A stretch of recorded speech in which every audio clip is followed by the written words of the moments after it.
इस वीडियो में हम लोग देखेंगे डिस्प्ले फ्लेक्स के बारे में।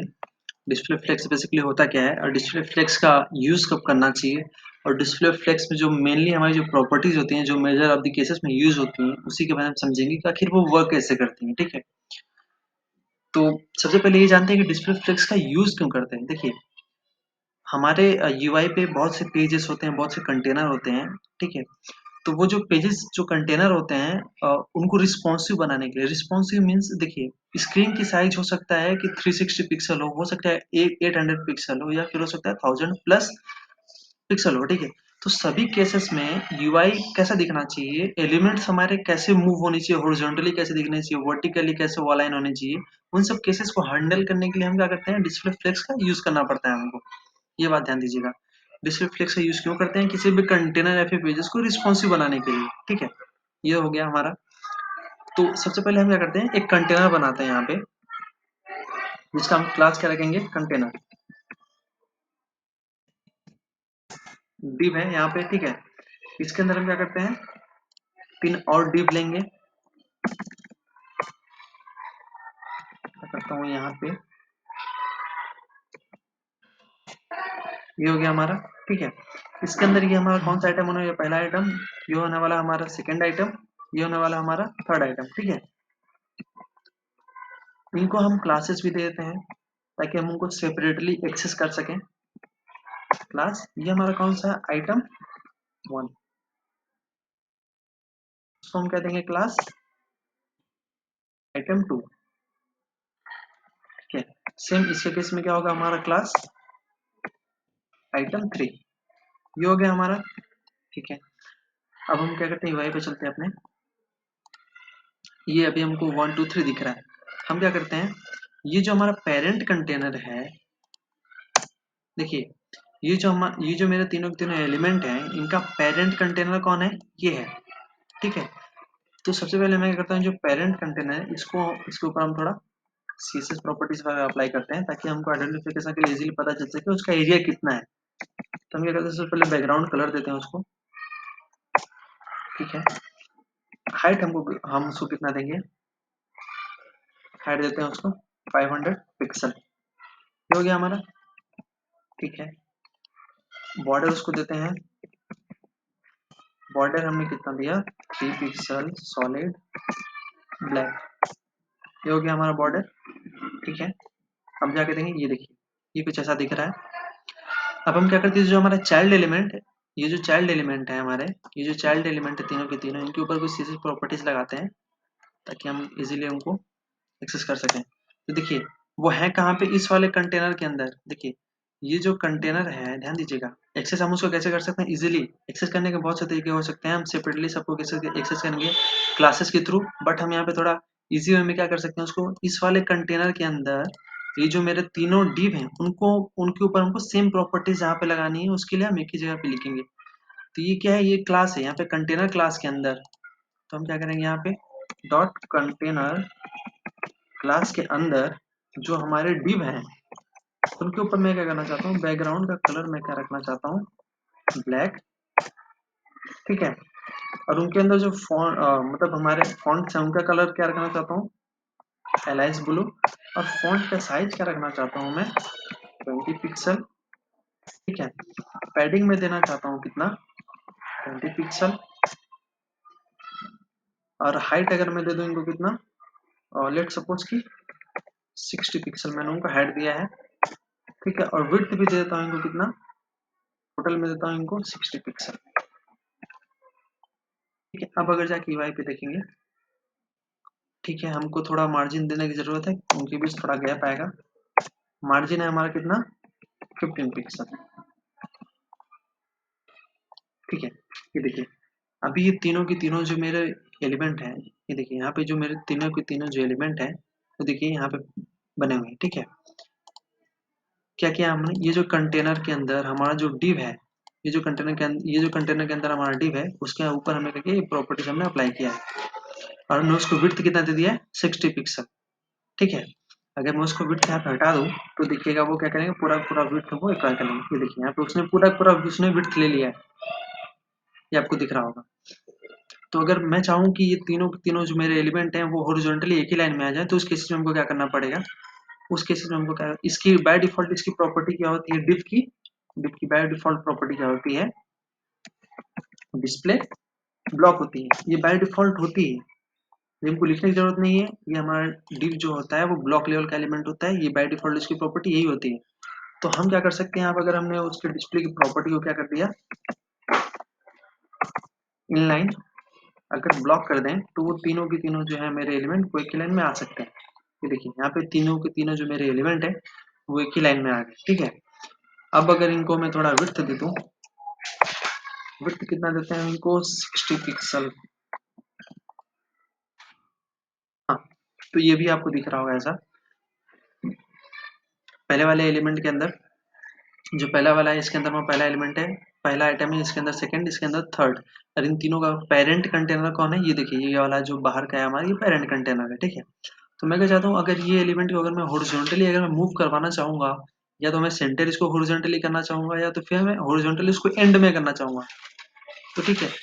या फिर अगर मैं वर्टिकली इसको मैं यहाँ पे एंड में लाना चाहूंगा, नीचे यहाँ पे, तो उन सब केसेस को हैंडल करने के लिए हम डायरेक्ट नहीं हैंडल कर सकते, तो हमको क्या करना पड़ेगा, डिस्प्ले फ्लेक्स करना पड़ेगा। डिस्प्ले फ्लेक्स की प्रॉपर्टी हमको लगानी पड़ेगी किसके ऊपर, देखिए ये तीनों के तीनों जो एलिमेंट है ये किसके अंदर मूव होने वाले हैं, ये जो हमारा पेरेंट कंटेनर है, ये जो हमारा पेरेंट कंटेनर कौन है हमारा, ये देखिए ये जो हमारा पेरेंट कंटेनर है, इसके अंदर ये तीनों के तीनों एलिमेंट है, ठीक है। तो अगर हम इसकी प्रॉपर्टीज को डिस्प्ले फ्लेक्स अगर हम बना दें, डिस्प्ले फ्लेक्स बना दें, तभी हम इन तीनों को मूव करवा सकते हैं, तभी हम इन तीनों को मूव करवा सकते हैं इसके अंदर, ठीक है। इन तीनों को हम इजीली इस वाले कंटेनर के अंदर मूव करवा सकते हैं, कब, जब ये जो हमारा पेरेंट कंटेनर है इसकी प्रॉपर्टी को मैं डिस्प्ले फ्लेक्स कर दूं तब। तो मैं क्या करूंगा, यहाँ पे क्या करूंगा, सबसे पहले डिस्प्ले फ्लेक्स, डिस्प्ले फ्लेक्स मैंने कर दिया, ये देखिए अभी हमारा ऐसा दिख रहा है ये, ठीक है, ये हमारा ऐसा दिख रहा है, डिस्प्ले फ्लेक्स हमने कर दिया। तो अब अगर मैं यहाँ पे डिस्प्ले इनलाइन ब्लॉक हटा दूं, क्योंकि अभी हमको उसकी जरूरत नहीं है, क्योंकि अभी ये तीनों के तीनों जो एलिमेंट है वो फ्लेक्स हो चुके हैं, ठीक है, मतलब वो हॉरिजॉन्टली एक ही लाइन में आ चुके हैं, ठीक है।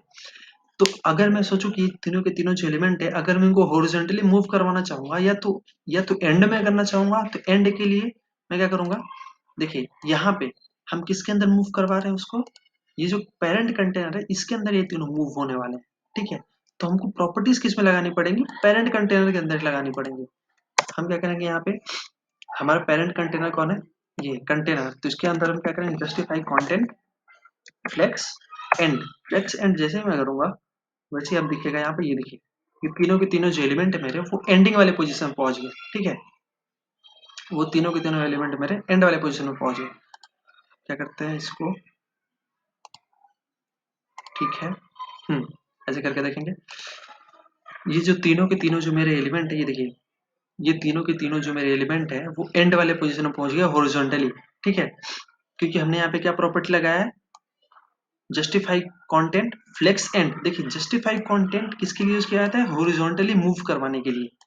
अगर हम चाहते हैं कि ये जो एलिमेंट्स को अगर हम हॉरिजॉन्टली मूव करवाना चाहते हैं, तो उस केसेस में हमको क्या यूज करना पड़ेगा, जस्टिफाई कंटेंट, ठीक है, ये बात ध्यान दीजिएगा। जस्टिफाई कंटेंट किसके लिए यूज होता है, इसके लिए यूज होता है हॉरिजॉन्टली मूव करवाने के लिए,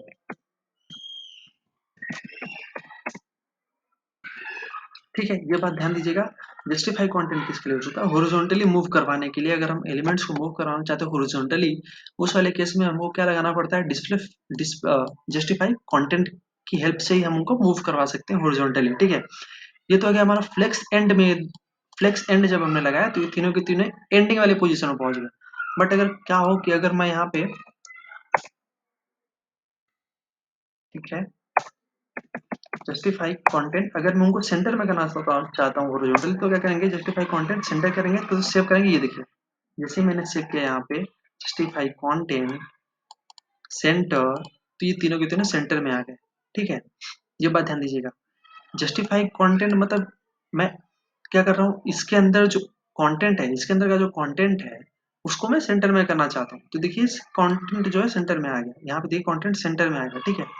वहीं पे जब मैंने फ्लेक्स एंड किया था तो तीनों के तीनों क्या हुए थे, ये हॉरिजॉन्टली एंडिंग वाले पोजीशन में पहुंच गए थे।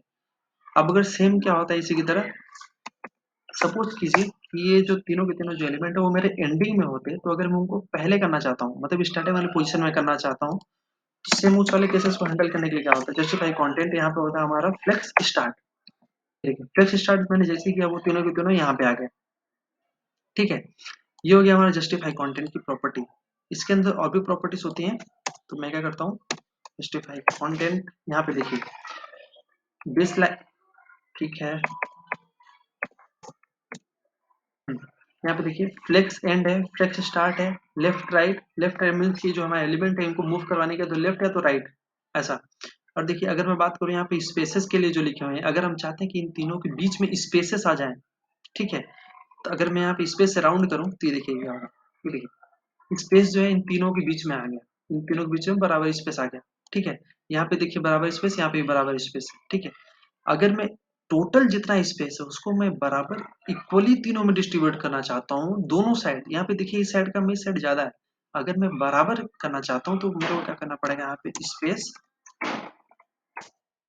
इवनली यूज करना पड़ेगा। स्पेस इवनली यूज करने पे क्या होता है, ध्यान दीजिए, जितना भी विड्थ है वो बराबर बराबर बराबर दोनों साइड में, देखिए इस साइड में बराबर, इस साइड में बराबर है, दोनों साइड इनके बराबर बराबर वो विड्थ डिवाइड हो जाएगा। ठीक है, किसके थ्रू हमने किया, स्पेस इवनली के थ्रू किया।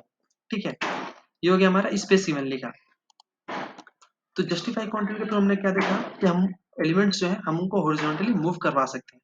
बट क्या हो कि अगर हम चाहते हैं कि ये जो हमारे एलिमेंट्स हैं, सिर्फ क्या मैंने आपकी, ये जो एलिमेंट्स हैं हम उनको वर्टिकली मूव करवाना चाहते हैं, वाई वाले देखिए अभी पहले ये क्या होता है, एक्स एक्सिस पे ये मूव हो रहे थे, अभी हम चाहते हैं इनको वाई एक्सिस पे, मतलब वर्टिकली अगर हम चाहते हैं इनको मूव करवाने के लिए, तो उसके लिए क्या होता है, देखिए अलाइन आइटम्स, ध्यान दीजिएगा, अलाइन आइटम्स किसके लिए यूज होता है, वर्टिकली। वर्टिकली मींस ये जो हमारे एलिमेंट्स हैं इसके अंदर उनको हम वर्टिकली अगर मूव करवाना चाहते हैं तो उसके लिए क्या यूज होता है, हमारा अलाइन आइटम्स। ठीक है, तो अगर मैं सेंटर करूं यहाँ पे देखिएगा क्या होता है, ये देखिए वर्टिकली इतने एरिया में जो सेंटर है उसका वर्टिकली वो तीनों के तीनों एलिमेंट वहां पे आ जाएंगे।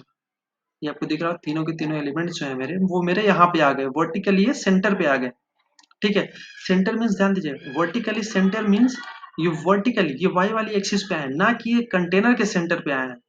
ठीक है, ये वर्टिकली सेंटर पे आ गए, तो अगर मैं चाहूँ ये तीनों के तीनों जो एलिमेंट है वो मेरे इस वाले कंटेनर के सेंटर में आ गए, तो उसके लिए मेरे को क्या करना पड़ेगा, जस्टिफाई में हमको जस्टिफाई कंटेंट सेंटर अगर मैं करूँ तो ये देखिए तीनों के तीनों जो एलिमेंट है मेरे वो इस वाले कंटेनर के सेंटर में आ गए। कंटेनर के सेंटर में करने के लिए हमको क्या करना पड़ेगा, पहले हम इसको हॉरिजॉन्टली तो हमने सेंटर में किया, ये देखिए हॉरिजॉन्टली ये मेरे सेंटर में है, फिर हमने वर्टिकली भी सेंटर में किया, तो हॉरिजॉन्टली और वर्टिकली जब दोनों हमारे सेंटर में होंगे तो उस वाले केसेस में क्या होगा, वो जो हमारे एलिमेंट होंगे वो बराबर कंटेनर के सेंटर में आ जाएंगे। ये हो गया हमारा। ठीक है, और भी इसी तरह से अगर हम वर्टिकली और भी अगर कुछ ना करना चाहते हैं, जैसे मान लीजिए आइटम अलाइन आइटम, ठीक है, फ्लेक्स स्टार्ट फ्लेक्स एंड, अगर मैं इसको हटा दूं तो इजी होगा समझने में। ये देखिए पहले क्या हुआ था, जो अलाइन आइटम जो मेरे सेंटर में थे, देखिए वर्टिकली वर्टिकली फ्लेक्स एंड, देखिए वर्टिकल वाले पोजीशन के लिए एंडिंग वाला पोजीशन कौन सा है, नीचे वाला होगा। ठीक है ना, वर्टिकल पोजीशन के लिए हमारा एंडिंग वाला पोजीशन कौन सा होगा, ये नीचे वाला होगा, और स्टार्टिंग वाला तो दोनों के लिए सेम रहेगा। जस्टिफाई के लिए मतलब हॉरिजॉन्टली के लिए भी दोनों, हॉरिजॉन्टल और वर्टिकल दोनों एक ही जैसे स्टार्ट हो रहे हैं लेकिन खत्म दोनों अलग डायरेक्शन में हो रहे हैं। ठीक है, हॉरिजॉन्टल हमारा इधर जाता था और वर्टिकल हमारा इधर आता था, तो वर्टिकली जो हमारा फ्लेक्स एंड वाला पोजीशन है, ये देखिए फ्लेक्स एंड वाला जो पोजीशन है वो कहाँ पे है, यहाँ पे होगा। तो जैसे हमने अलाइन आइटम्स हमने फ्लेक्स एंड किया, ये तीनों के तीनों यहाँ पे नीचे आ गए। ठीक है, ये बात ध्यान दीजिएगा। इसी तरह से अलाइन आइटम्स की और भी अगर हम इसको डिवाइड करना चाहेंगे तो कर सकते हैं इसको। अलाइन आइटम्स देखिए यहाँ पे बहुत सी प्रॉपर्टीज है, सेंटर है, बेस लाइन है। ठीक है, बेस लाइन अगर हम करेंगे तो इसका जो वर्टिकली में जहां से वो स्टार्ट होता है बेस, अपने बेस पे पहुंच जाते हैं आइटम्स। ठीक है, तो ये तो हो गया, ये तो हो गया हमारा इस वाले कंटेनर में अगर हम इसको मूव करवाना चाहते हैं तो उसके लिए हमको क्या, उसके लिए हमको क्या यूज करना पड़ेगा, जस्टिफाई और अलाइन आइटम्स का यूज करना पड़ता है। ठीक है, बट अगर हम पर्टिकुलर एलिमेंट को एक्सेस करना चाहेंगे, पर्टिकुलर एलिमेंट मीन्स ये जो हमारा पहला आइटम है, ये जो हमारा पहला आइटम है, ये जो हमारा पहला आइटम है, अगर इसको हम एक्सेस करके इसके ऊपर कुछ प्रॉपर्टीज लगाना चाहते हैं तो उसके लिए क्या करेंगे, हम पहले उसको एक्सेस करेंगे। देखिए उसका क्लास क्या है, यहाँ पे आइटम 1 है, ठीक है। तो हम क्या करते हैं, सबसे पहले यहाँ पे आइटम क्लास है ये हमारा आइटम 1 के अंदर। देखिए अगर मैं चाहता हूँ कि ये जो मेरा आइटम 1 वाला का जो विड्थ है, इसकी विड्थ इंक्रीज हो जाए, इसकी विड्थ जो है वो इंक्रीज हो जाए, तो उसके लिए क्या यूज करते हैं हम यहाँ पे, फ्लेक्स ग्रो। ध्यान दीजिएगा, फ्लेक्स ग्रो। फ्लेक्स ग्रो अगर मैं करूँ यहाँ पे चेक करता हूँ तो देखिएगा, ये देखिए इसकी विड्थ जो है वो इंक्रीज हो गई। सेम टू सेम यहाँ पे तो हमारा ये पहला आइटम है, अगर मैं इसको और यहाँ पे अगर इंक्रीज करूँ, ये देखिए, ठीक है। अगर सेम टू सेम हम क्या कर सकते हैं, सेकंड वाला जो एलिमेंट है उसके ऊपर लगा सकते हैं। ये देखिए सेकंड वाला एलिमेंट के ऊपर हमारा लग गया, ठीक है। यहाँ पे अगर अब अगर मैं इसको 3 वाला कर दूं, ये देखिए ये अभी हमारा 3 पे लग गया। यहाँ पे बस मैं क्लास नेम चेंज कर रहा हूँ, क्लास नेम के बेसिस पे मेरा इनका इनका जो विड्थ है वो इंक्रीज हो रहा है। ये ध्यान दीजिएगा, ठीक है। और भी हम इनको किसी भी पर्टिकुलर एलिमेंट को हम एक्सेस करके बहुत कुछ कर सकते हैं। ये ध्यान दीजिएगा, तो ध्यान दीजिएगा डिस्प्ले फ्लेक्स, याद रखिए डिस्प्ले फ्लेक्स को हम यूज कब करते हैं, जब हम किसी पेज को रिस्पॉन्सिव बनाना होता है, पेज को रिस्पॉन्सिव बनाना होता है, ठीक है। सभी टाइप की स्क्रीन साइज में, उस केस में हम क्या करते हैं, और डिस्प्ले फ्लेक्स टाइप की प्रॉपर्टीज की मतलब हेल्प से हम क्या करते हैं, पेज को रिस्पॉन्सिव बना सकते हैं। ध्यान दीजिएगा, और इसमें मेनली हम क्या यूज करते हैं, हम हॉरिजॉन्टली मूव करवाने के लिए यहाँ पे जस्टिफाई कंटेंट का यूज करते हैं, और वर्टिकली हम मूव करने के लिए, हैंडल करने के लिए हम क्या करते हैं, अलाइन आइटम्स का यूज करते हैं, ठीक है। ये ध्यान दीजिएगा, और भी इसके अंदर बहुत सी प्रॉपर्टीज हैं, तो अगर आप प्रैक्टिस करेंगे तो आपको बराबर समझ में आएगा। इसका प्रैक्टिस करेंगे तो आपको अच्छे से समझ में आएगा। अगर आप इंटरव्यू की प्रिपरेशन कर रहे हैं तो जावास्क्रिप्ट के इंटरव्यू की प्रिपरेशन के रिगार्डिंग मैंने एक प्लेलिस्ट बनाई हुई है। उसमें बस इंपॉर्टेंट क्वेश्चंस मैंने डिस्कस किए हैं, उसका लिंक मैं ऐड कर दूंगा, अगर आपको देखना होगा तो आप देख सकते हैं, ठीक है। मिलेंगे नेक्स्ट वीडियो में।